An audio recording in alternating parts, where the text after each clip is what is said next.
So good evening, everyone. Welcome to the third and final workshop. This is the International Governor Panel. My name is Anton McDonald, and I'm an International Trustee, and I'm from the Bahamas District. This workshop is featuring Dana Ford, Arnav Chatani, and Aleah Otabor. Workshop structure. Our agenda for this afternoon, Governor introductions, purpose of the panel, and questions. Dana Ford. Dana Ford is a 17-year-old student of the Harrison College School and the current governor of the Caribbean Atlantic District. The Barbadian-born national is an avid baker and loves reading books, her favorite genre being the classics. Being the governor of her district, Dana resonates most with the Key Club core values of leadership and inclusiveness, and is constantly striving to think outside of the box and be the best version of herself. Gov Dana is currently in the final year of secondary school, where she is currently pursuing physics, chemistry, maths, and Caribbean studies, and is looking forward to enrolling at a university next year to pursue an engineering degree. Arnav Chatani. A message from Arnav. Hi, everyone. I am a 17-year-old currently in grade 11 at the American International School in Kingston in Jamaica. I serve as the district governor of Key Club Jamaica. But besides Key Club, I really love watching and playing football, which is soccer, and tennis. This year marks my 5th year in Key Club, progressing through the positions of club president and lieutenant governor along the way. I hope to continue to serve those in need while having fun doing so throughout this upcoming Key Club year. I'm looking forward to making new friends along the way. Unfortunately, Arnav was not able to attend the event today, and he sends his best wishes. Aleah. A message from Aleah. Hi, Aleah here, District Governor for the Little but Great Bahamas District. I'm a part of the Key Club at Nassau Christian Schools, where I'm currently in the 12th grade. Hashtag Class of 2022. I enjoy reading, playing softball, and binging shows on Netflix. Purpose of the panel. Key Club is an international organization, so let's hear the experiences from our international districts.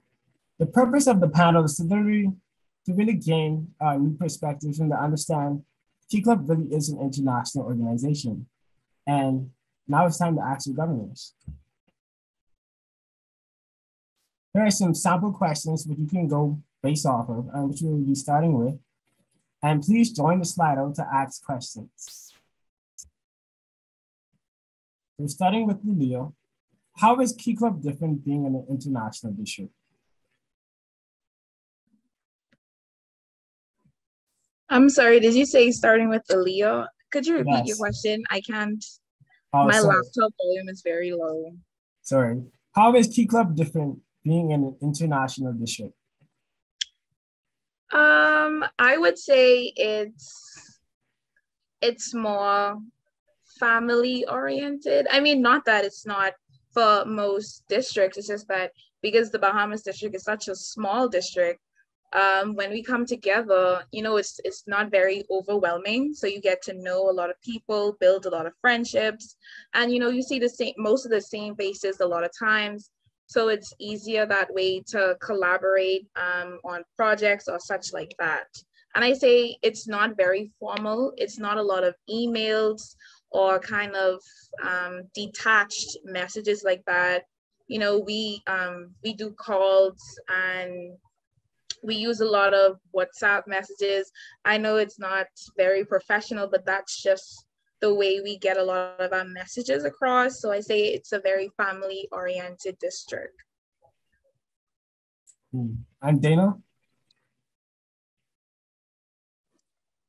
I think Key Club down here, at least in the Caribbean Atlantic District, is kind of similar to what it would be like in overseas district. It's just that like our service projects, because we are in the tropics, are based around like beach cleanups and stuff like that.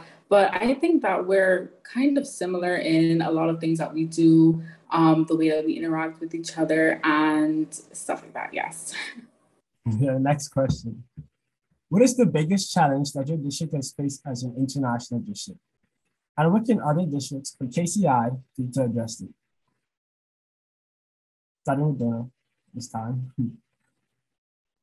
Thank you. So I think that because we are firstly in the Caribbean and we are a small district and obviously international, a lot of the opportunities that are available for districts based in the United States aren't available to us as well, either because they don't reach our region or because sometimes, messages get lost and we don't like get the same opportunities or we're not like informed sometimes. And I do think that that's the biggest thing. And I know that Key Club is doing their best to make this a truly international organization. I've been working with my trustee a lot and, she's been doing her best and they've been doing their best.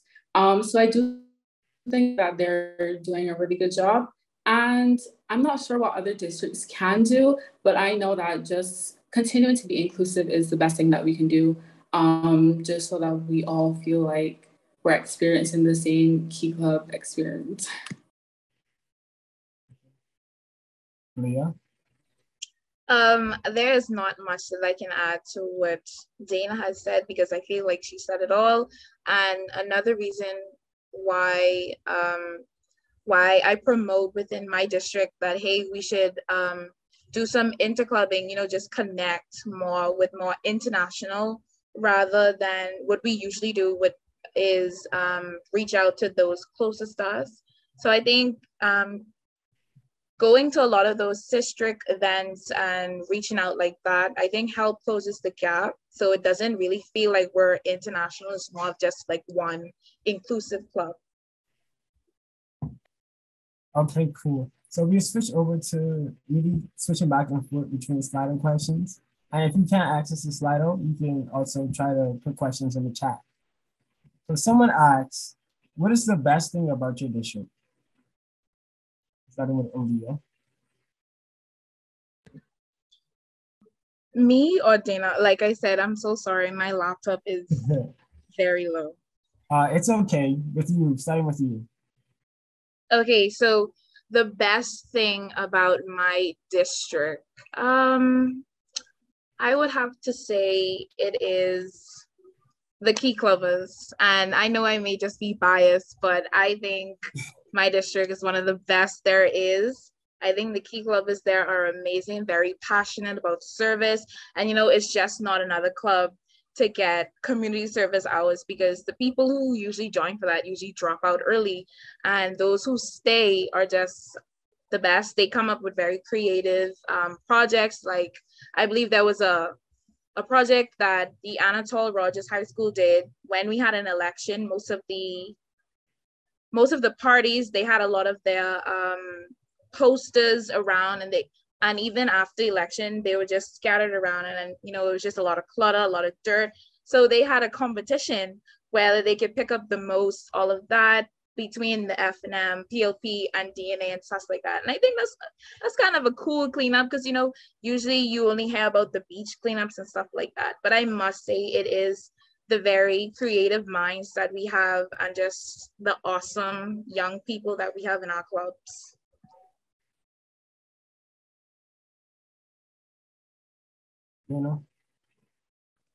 I think the best thing with my district, Caribbean Atlantic District, is that we are a melting pot of cultures. We have 10 different islands. Some of us speak different languages, such as Dutch and French.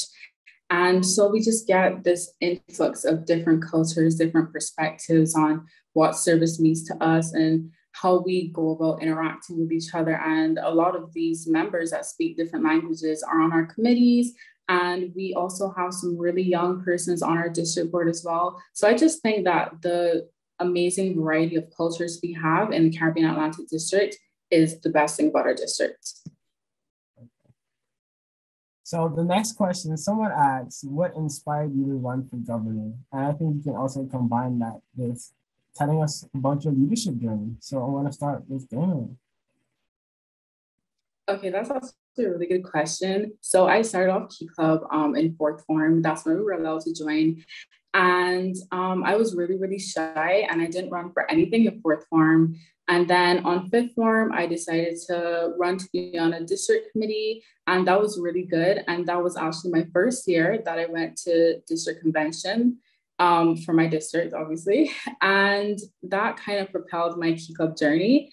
And in, I think, lower six, going fifth form to lower six, I ran to be a lieutenant governor of my division. And I got the position and it was absolutely amazing. It opened me up to so much of like what Key Club is, because I'm on like this different level of service.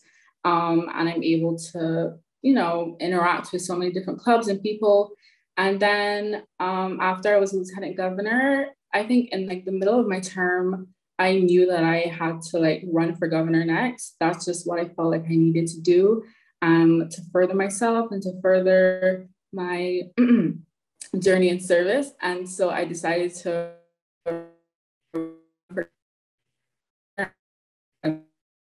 France district board in person to be on the current district board. And because of that, I ran for governor and I got the position. Obviously, I'm here. And it was just a really, really great experience. So yeah, my leadership journey started off a little rocky, very shy, but now I'm able to be here and I'm not completely deteriorating. So it's really good. Aleah? Can you repeat the question, please? Oh, okay. My question was, what inspired you to run for governor? And then you're combining that with telling us about your leadership journey. Oh, okay. So what really inspired me to run for governor is actually a person. So it was the previous lieutenant governor for Division 3, Michael Prescott. Some people may know him. He's just a very big advocate for, my school club being very big in the district. So he came to me and he was like, Aleah, you should probably run. I think you would be a great candidate to run for this position. I feel like you have some really great leadership capabilities that could help the Bahamas district become better than they are. And, I was convinced with what he said. And then we went through the motions. We did everything that we were supposed to. But I think it was a very fun process because I've never ran for any district positions. I was always just a home club member. And I would say my leadership journey started in K Kids. I was a K Kid in grades 5 and 6. And I believe I started as the sergeant of arms. And then each time I went up a new Kiwanis club, like I went from K Kids to Builders Club. So my responsibilities started to get greater and I just pushed myself more, just challenged myself more to do more for my clubs and just be more than just a general member. And I think that's how I ended up here. I was thankfully awarded the governor-elect position last year where I trained under my previous governor, Andre, and now I'm here.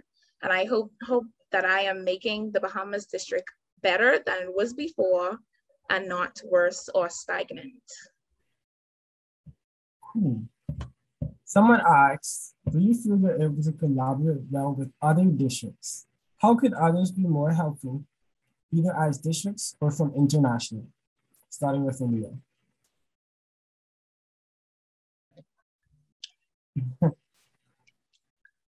Please repeat the question. I really cannot hear you.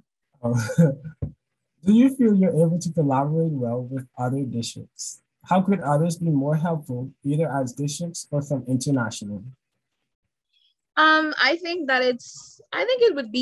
it is easy to connect with other districts because of just what governors and trustees have in place. They assist you in reaching out with other districts and such like that.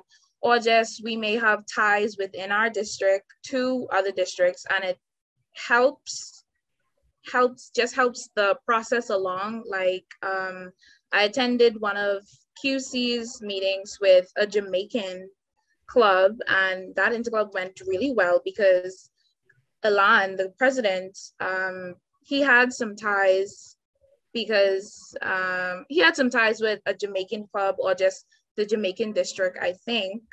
And I think that's the way you should go about everything. You shouldn't be scared or hesitant to just contact anybody, your lieutenant governor or even reach out to the district governor themselves, and they could probably reach out to any of their colleagues in other districts or the international trustee for that district. So yeah.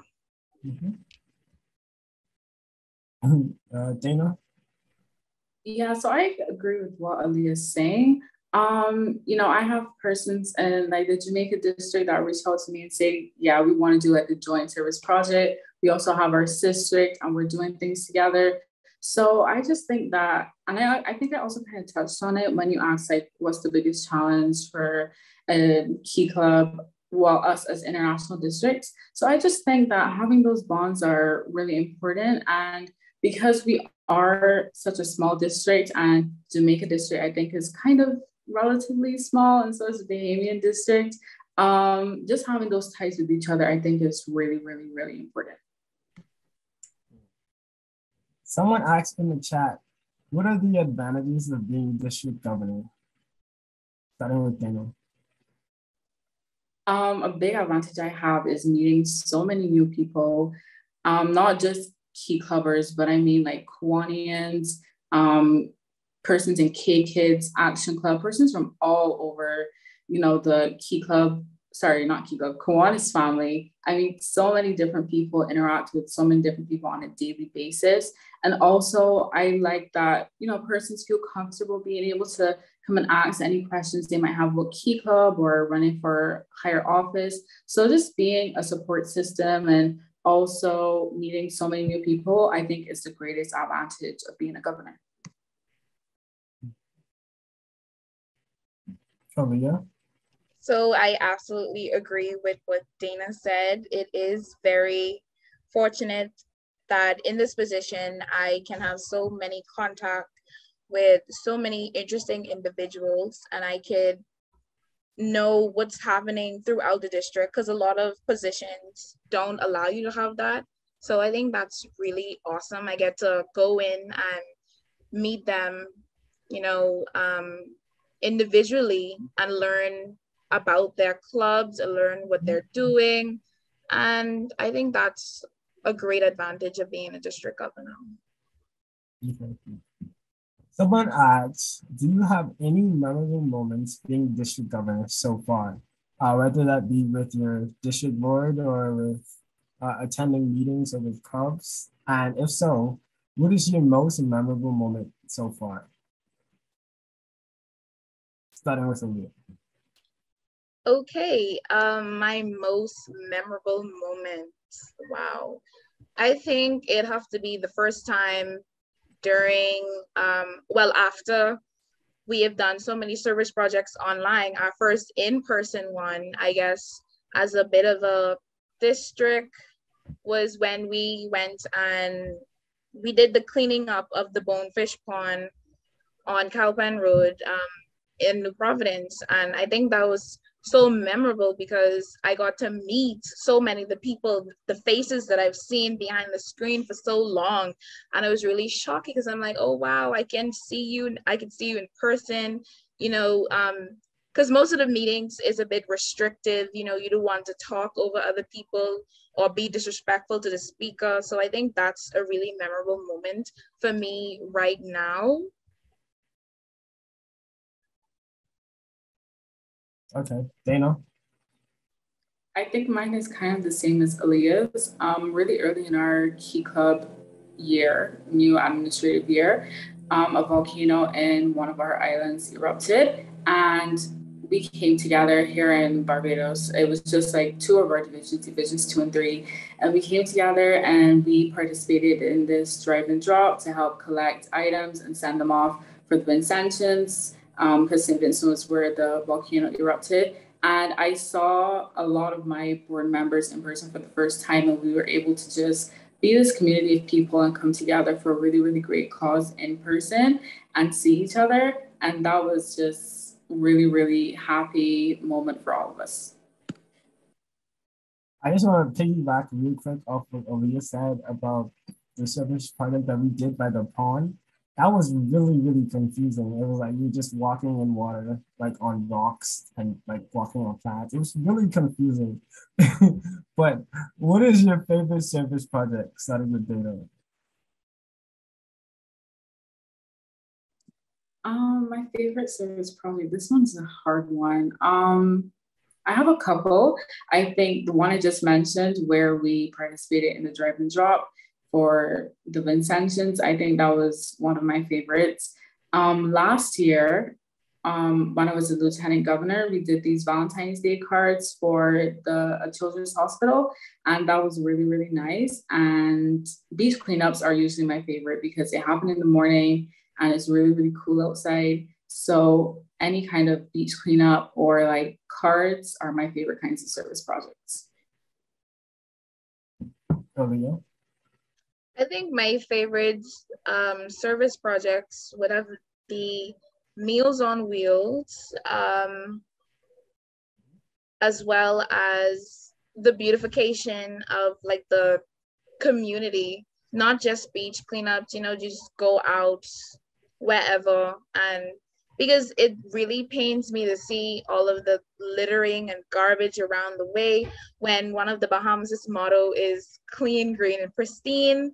So I really don't like to see when there are so many litter in a lot of major public places. I hate that. So I really am passionate about those cleanup projects, and especially the beach, because I remember recently I went out to Montague and there was just like a string of plastic bottles in the ocean, and I was like, wow, imagine what could have happened, or what may have happened with our marine animals who live there, or who may mistake it for food. And that's just why I'm passionate about most of the cleanup service projects. Okay. How did you first learn about Key Club and what made you run for higher office? Starting with Aleah. I first learned of Key Club through K-Kids. Like I know I've said this quite a bit, but I have went through like all of the clubs, so it was just naturally the next stage of my Kiwanis journey. So and what made me run for a higher position, this is just me repeating myself, but it was a colleague in the same club. He was a lieutenant governor. He pushed me to do it. And I was interested in seeing Key Club on a more international scale. So I said, why not? I went for it, and I do not regret anything. Anna? Yeah, so wait, sorry, what was the question again? I completely spaced. How did you first learn about Key Club and what made you run for higher office? Right. So at my school, we're only allowed to join Key Club as a senior student, which is from fourth form to sixth form. And if you weren't in the hall, which is where we usually had Key Club, if we weren't there on a Wednesday afternoon, then what were you doing at school, after school? Like that was it. So I was in Builders Club before, and everyone was like, all the seniors were in the hall, and I was like, I have to be in this club. So I joined, and that's just how it went. And I decided to run for higher office because I just became more confident over the years. And I had persons like that I knew in higher office, and they said, this is like amazing opportunities. Also, my FA, she told us, even if you're in fourth form, it's fine to run for higher office, like you can be on the district board if you wanted to. And so I decided to take the opportunity, and I ran. Okay, cool. Well, someone asked, have you had the opportunity to hold forums where district clubs can inquire about various topics, issues, and concerns about the district? Starting with Damon. Sorry, you stuck for me just now. My Wi-Fi is kind of off. Could you repeat, please? It's okay. Someone asked, have you had the opportunity to hold forums where district clubs can inquire about various topics, issues, and concerns about the district? Oh, I I wouldn't really call it like a forum, but every time like we send out newsletters or my district, we do like these social media takeovers where we go on our Instagram live and we have persons like come on and ask questions and stuff like that. Those are the times where like we always tell persons, if you have any questions for us, you can ask us. We always like make ourselves available for persons to ask any questions they might have, especially coming down to this time where we're almost in the last quarter of our Key Club year. We're pushing running for higher office and allowing persons to have any, like air any concerns and questions they might have about running for a higher position. So I wouldn't really call it a forum, but we just always make ourselves available to any questions a person might have. Aleah? So we don't exactly have a forum, but when we have district board meetings or when I go and visit clubs or I send out my newsletters, I always attach, you know, something that says, if you have anything to speak to the district about maybe any concerns you may have, I send all of my contact information as well as lieutenant governors and any person of, not importance, but someone that you would need to speak to, as well as during like district board meetings, I always ask questions. I ask presidents, secretaries, any representatives to express any concerns they may have about our district, or maybe their clubs or any service projects that we're doing. So yes, I don't have exactly a stated forum for that, but yes, I do address that. Okay. What about your term are you most proud about so far? Starting with Aleah. Okay, my turn. I would say I'm most proud of being able to encourage a lot of members to finish their distinguished award binders, because I know in the Bahamas district history, not a lot of amazing district officers, like they haven't been doing binders, and it's sad that they have not been recognized for what they have been doing for so long. So that's one of the things I'm most proud about, and as well as, you know, being able to include the family islands on much of what the district interactions or daily processes. I love that because of this hybrid, we can now include them on a lot of things, because when it was strictly in person, they were very excluded. So that's one of the things I love about my term this year, and the opportunities that I've been given now that we have this hybrid term. Okay, sorry for cutting you off, but we have like 20 seconds left. And I just wanted to thank everyone for attending Global Engagement Rally today. We really appreciated it. And thank you for attending our last virtual session for the year. And we hope to see you in 2022. And as we posted in the chat, you guys put up the feedback. Thank you so much and have a great day. Bye.